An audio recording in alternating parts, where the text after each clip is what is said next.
Manchester, an iconic place packed with culture and history, known for its historic pioneering music scene, from indie rock to acid house, in iconic venues like the Hacienda, Night and Day and the Naya Centre, known for an explosive football scene, its diversity of culture and pivotal historic events like the Industrial Revolution and women's suffrage. That's where we've come from, but where are we heading? Modern day Manchester is starting to be regarded by wildly different characteristics: extortionate rents, rapid gentrification, and culturally destructive community displacement. My name's Joe Malamed, and for the last few months I've been seeking to answer an important question about Manchester. It led me to a documentary called Mancutopia, which claimed to be a snapshot of the city's housing crisis, but I felt that this didn't really tell the full story. During this documentary, I follow the group Block the Block in Hume, south of the city centre, in their fight against developers, as they seek to have their say in how their own communities developed. The group of resident activists have been fighting to stop the development of another student tower block, bang in the centre of their community. I speak with one of the members of Save Ancoats Dispensary at the other side of the city, who reflect on their 10-year battle to preserve the heritage of their community. I speak with one of the authors of Who Owns the City and members of Greater Manchester Tenants Union to try and piece together who is the city being built for.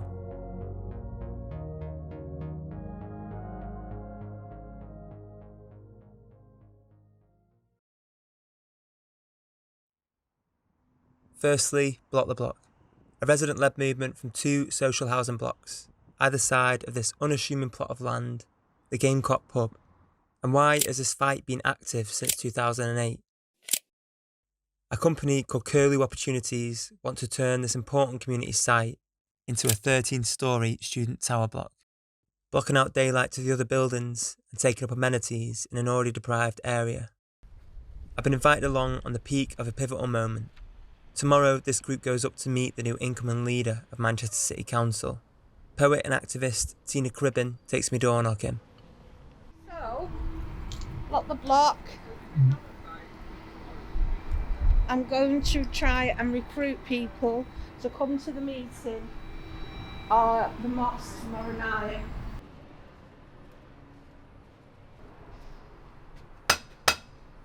Hello. Howdy. Oh, you want us to come in? Come in then. Hey, no, gorgeous. Yeah. Yes. So my name is the model.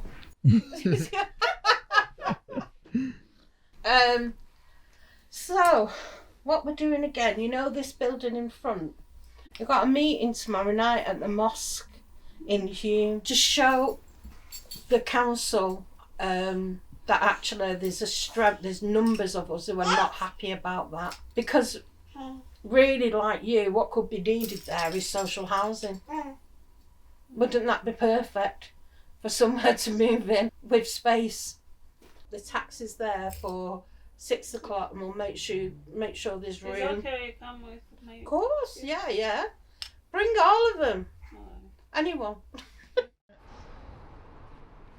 Why would you want to come and speak about a planning permission if you're hungry, you've got no electric, you don't know where your next bean's coming from, you've got no money, you don't even know if you're going to be evicted because you've not paid the rent? But for me, low engagement means you've got a real issue. The private rental expansion is creeping across the whole city, but I wondered what it was about Hume that made it so defiant. We went through awful things in the 80s. We went through the riots. And the people I worked with, good people who worked very hard with us. I don't forget those people. Hume was once a vast Victorian terrace slum that housed Manchester's many factory workers during the Industrial Revolution. But after the war, it was eventually demolished to make way for the Crescent's development in the 60s. Intended to be an ideal housing model that fostered community spirit and neighbourly tendencies, it turned out to be the exact opposite. Due to rushed construction by the council and attempts to save money, the Crescent's construction turned out to be a disaster. Completely neglected and run down, the Crescent's fostered crime and poverty. But it wasn't all bad. Amongst this tumultuous history, a uniquely diverse and resilient community has developed in Hume and Moss Side. It was close-knit. You kind of knew the youth that went to various neighbouring primary schools.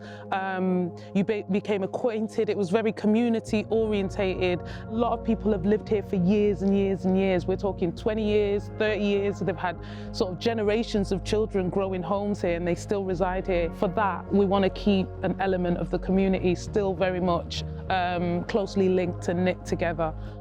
And being so familiar with the contempt and disregard shown by the council, the residents have become very well versed in making their voices heard in battles against big interest. Not more towers!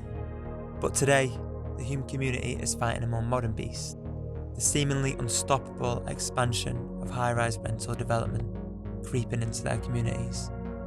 They're up against the planning department in the city that see Hume increasingly as an area where students need to live. We've seen the development of a new uni campus there. See MMU's Burley Fields campus has been developed there, to be increasingly under pressure from development, from increased rents, and ultimately from processes of displacement and gentrification. But it's certainly not just Hume that's suffering from these effects. One of the areas subjected to the most relentless development drives in Manchester is Ancoats and New Islington, the site of the community-led movement Save Ancoats Dispensary. I came to meet Linda Carver to hear their story. What a gruelling campaign we faced in 2011. A developer, Urban Splash, they were giving a presentation of how the regeneration of Ancoats was due to take place. And cafes outside, people drinking, families playing, the houseboats were there, it was all very colourful. I just happened to ask the question, where is the dispensary in all of this regeneration? And you could have heard a pin drop. Nobody said it, and I realised I'd said something that was quite controversial, even though I didn't know it at the time. And then I heard the words, well, I think it's going to be demolished. You probably have experienced these moments in your life where they change your life forever. You either hear something or you meet somebody or something happens. This was one of those moments, because I thought, and I didn't voice it at the time, but I thought to myself, over my dead body. We held a public meeting in Victoria Square and about 40 people turned up, and people talk about community spirit, and we found it. But of course, in the meantime, there we were, a group without any money, without an office space, because of demolition supposedly being imminent. My sister said, I think we should have a vigil. Well, of course, that sparked people's imagination, Yeah, it was a visible structure that said, this is what we're doing, we're not standing for it. Throughout the whole 6 years of that vigil, nobody came to stop us from doing what we did. Don't forget, we'd gone out door to door to the whole of the community, leaving boxes in libraries, hairdressers, fish and chip shops, because it's like saying, that's the end of Ancoats. That's how they felt. That's the end of Ancoats. One case that we looked at in the Who Owns the City report is the partnership between Manchester City Council and Abu Dhabi United Group, known as Manchester Life. And as part of this partnership, we estimated that over 4 hectares of land in Ancoats and New Islington have been transferred to Abu Dhabi United Group for very long leases of up to 999 years. To date, no social or affordable housing has been built on any of these sites. And there's a lack of transparency around what financial benefits the council are receiving from this partnership. This raises questions how public land is being used. If no affordable housing is being built, no social housing is being built, there's a real lack of public information around what benefits the council gets from this partnership. So tomorrow night, the meeting, Where's it at? Hume Mosque, but there's a taxi there at 6 o'clock. And you can bring your views. The new lead councillor of the Labour Party, Bev Craig, is going to be there. Annette Wright is His name rings a bell very, very... Yeah, I know, I was the same. Yeah.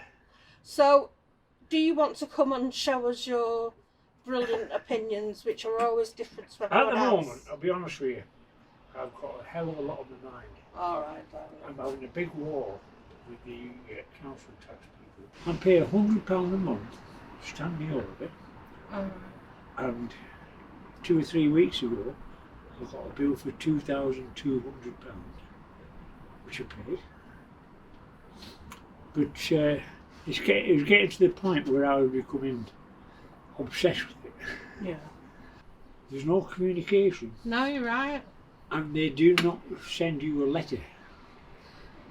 They do not respond either on the telephone or by a letter. No. 6 o'clock tomorrow night. I'd love you to be there. I'm going for a lie down. See Take you later. care. Bye. Bye-bye. You know, I keep seeing you looking at them, and I thought, I'll tell you what I think when I look at them. I live in the haze of city lights. Electricity buzzes overnight. All across Manchester lights on the city's snide view, the working classes sing the blues. Got no pub to meet, no mates to hate. It's all gone quiet on our estate. No pissheads, crackheads, grafters or retrograde. Got no church to pray, no sins to lay, no hope to hang, faces flat and bland. Trauma's like that. Got no care homes, they've all been sold. No support to give to those with wrinkled lips or those whose shoulders swing heavy. All open plan, but no plans for ageing. The library closures closed the books, the hooks that kept the kids like us dreaming. No benches to sit, no time to pass, encased in bulletproof glass. I'm afraid to speak as it's all gone woke and I choke on the words that confuse me. Hush money, dirty money, blood money, jobs for the boys in suits, nothing left to lose, watching the sharks and the suckerfish leading manx and merry dance aim to confuse. Our words will make them flatline, predators, developers encroaching, but like the cockroaches of yester Hume, your time will cull.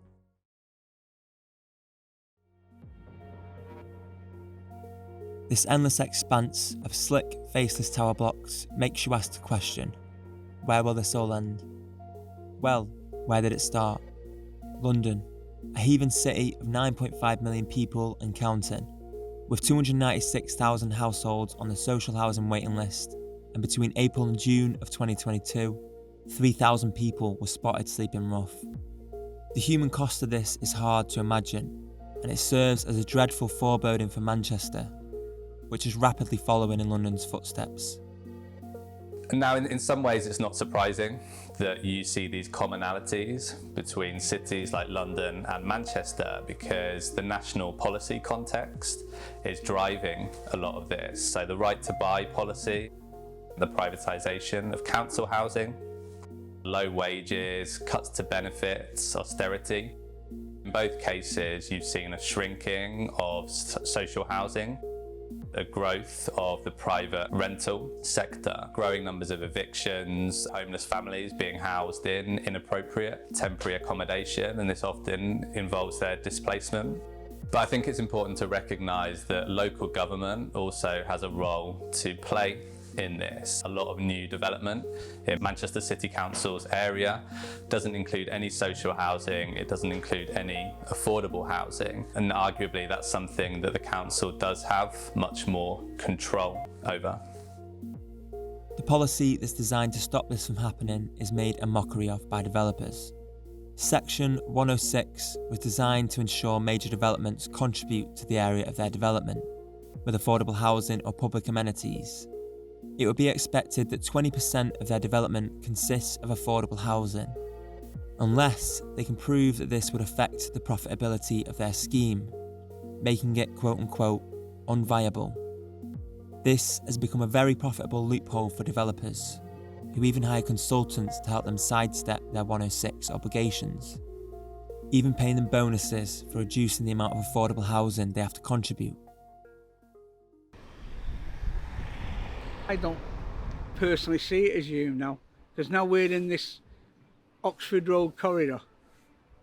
Some of us in the block now are thinking, well, what's going to happen in a few years' time? We're all getting older now. We just want a nice place to live. It's a good community in Hopton. And as I say, but if we can't go into the gardens and we can't There's nothing else for us. Our area of Hume has gradually have things taken away and replaced with nothing.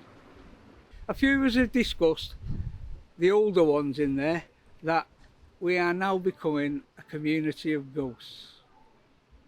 Nobody listens, and certainly nobody seems to be caring anymore. So I think if that building gets a go-ahead, I think that could be the last straw for a lot of people. But Manchester has been a Labour stronghold for decades. I wondered about those in power. Where do they stand on this? Richard Leese, leader of Manchester City Council for 25 years until 2021, and Howard Bernstein, chief executive for 19 years until 2017. The pair are said to have rebuilt Manchester after the IRA bombings, and it can't be denied that the pair brought historic levels of jobs and investment to Manchester. But since Richard Leese started his role decades ago, the level of deprivation is still ranked the same, and in 2022, 1 in every 74 people in Manchester were estimated to be homeless. So where has their focus been? Well, when it comes to developers, Richard and Howard have shining reputations. When Howard left his role, Chris Oglesby, the CEO of Bruntwood, who owns a huge portfolio of properties in Manchester, said Howard's impact on every aspect of this city's development has been profound. However, this impassioned goodbye may have been premature, as he didn't go far. Howard then joined the company that, according to Place Northwest, advised on 80% of large-scale planning applications in the city centre. He joined Deloitte as a planning consultant. Deloitte assures us there was no foul play in Howard's appointment, and Howard assures us there was no favouritism towards Deloitte whilst he was chief executive of the council. But the harmonious relationship top government officials have with developers certainly does not extend to the many critics of their legacy. The town hall again, it's a money game. You know, if they see that private investors are going to bring money in, develop and build, that's all that they're considering. But these developers come in and they throw money around. But anything that's being built, it's not for us. It's for profit. They don't care about us. They build what they like, they destroy our lives, and they move on. It's evident that the private rental takeover has had a profound effect on Manchester's residents. I wanted to investigate what exactly this legacy looks like. Trinity Islands, Renika's £741 million project, almost 2,000 luxury apartments spanning across 4 huge towers next to the River Irwell, and due to the profit margin only being 12% at £89.3 million, they can only offer £106,000 for affordable accommodation elsewhere in the city, and that's one flat if we're lucky. They will, however, give £10 million towards public landscaping, which certainly sounds fancy until you realise they're going to spruce up the local area around their towers, making their development look more appealing. Great Jackson Street, Renica again, a £370 million project, 2 towers totaling 988 luxury apartments, none of it deemed affordable, and due to the only 11% profit margin at £40 million, they say they can only make a contribution of £90,000 towards affordable housing. They have once again stated that they will contribute £4.2 million to public landscaping around the areas of their towers. How generous. Circle Square, a development awarded to Bruntwood and Select, consisting of 677 luxury apartments, with, as they say, a host of cool bars, restaurants and artisan shops on its doorstep, with a 24-hour gym and private dining rooms. If that doesn't address the housing crisis, what will? £36 million was loaned to them out the public purse, and contributions back to the public, 0 affordable accommodation across any of the sites, and £0 given in Section 106 contributions. And that's just a few examples. Today is the day that Block the Block goes to meet the new leader of Manchester City Council, Bev Craig, to put across their case for rejecting Curlew Opportunities' plan for the development of the Gamecock pub. So now you're doing, introduce yourself as a tenant at Correct. Hopton Court. Right, I've got that. How old are you? Oh I'm my not telling God. you. Treble digit. As old as I was. How long have you lived there? Far Yeah. too long. And what's your opinion on the impact that it'll have on Hopton Court? Yeah, we all know that, Roy. Everyone in the world knows that. Well, that's it.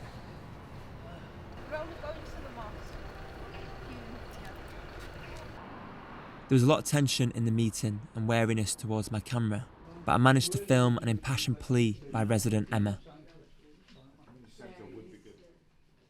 We don't want to be going to food banks, we don't want to be going to the job centre for help. We want to be able to ask you to help us, help ourselves, give us back the land that we can put.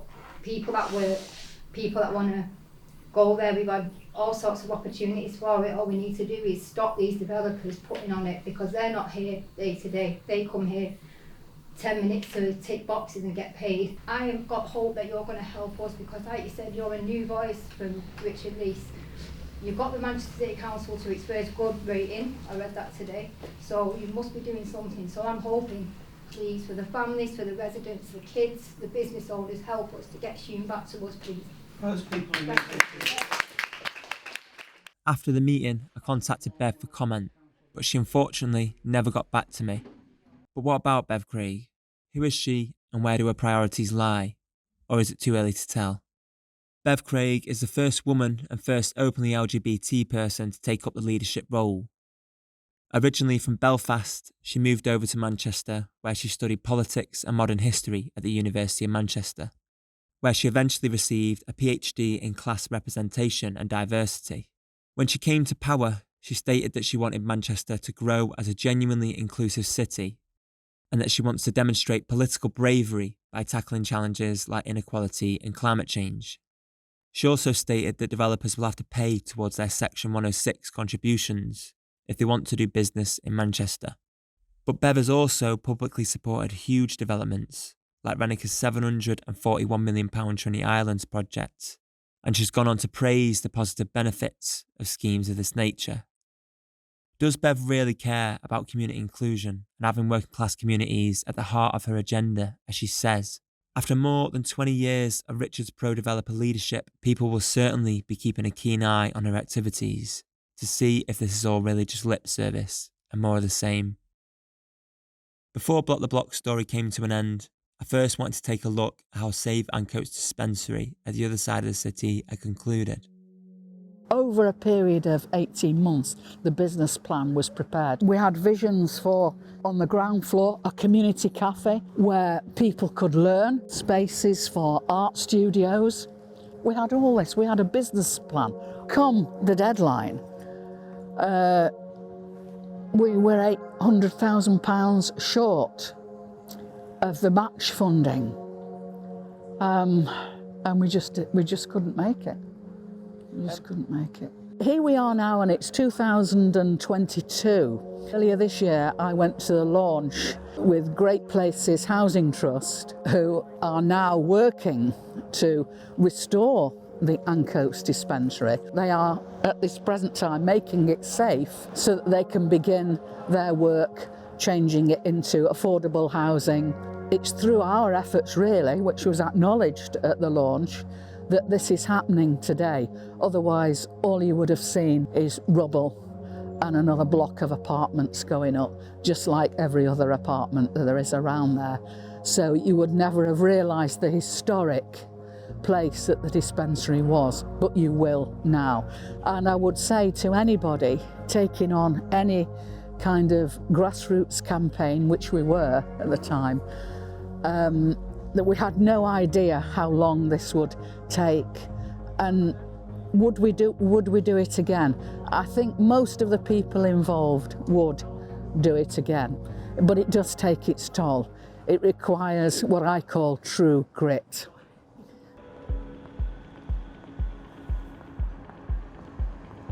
Right, the next item on the agenda, the former Gamecock Public House. You'll know that applications for this site were turned down in 2008 and 2012, and all the reasons for refusal which were found last time are at least as relevant. The site is well located in relation to Oxford Road and both main universities of the city, and prominently situated at the meeting of two major roads. I've been volunteering here in my community since the early 70s. Today I speak for the silent elderly residents of Hume who do not believe that they have a voice.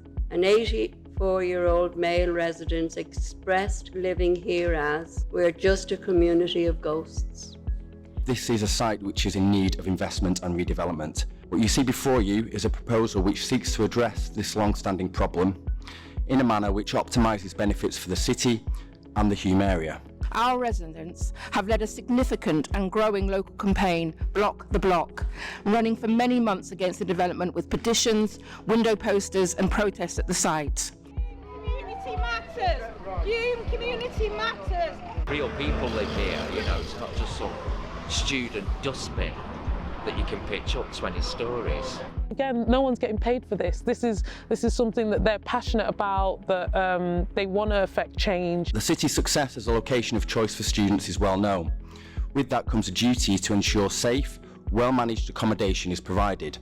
This is critical to the well-being of the city's student population and its ability to attract new students in a globally competitive market. They say they build in student accommodations, but it's not fit for people to live in. That level of density of housing is bad for students' mental health. They're all highly anxious since lockdown. It's developers, you know, if they can build a box and put you in a box and charge you extortionate prices to live in that box, they will do so. Last time 182 bedrooms were proposed. This time 261 bed spaces, an increase of 43%. I'm actually reading this feeling really disappointed that we've allowed this to even come here. There you are. All right. Come in, sorry. Yeah. My children and me want some more spaces for the community instead of private places that have nothing to do with us. Block the block. Please consider us as human beings with feelings of self-worth when you are making your decision. I've come to the conclusion that I'd like to propose minded to refuse. Can I have those in favour of minded to refuse? That's what we're voting on. Those in favour. 1, 2, 3, 4, 5, 6, 7, 8. Any against? Minded to refuse.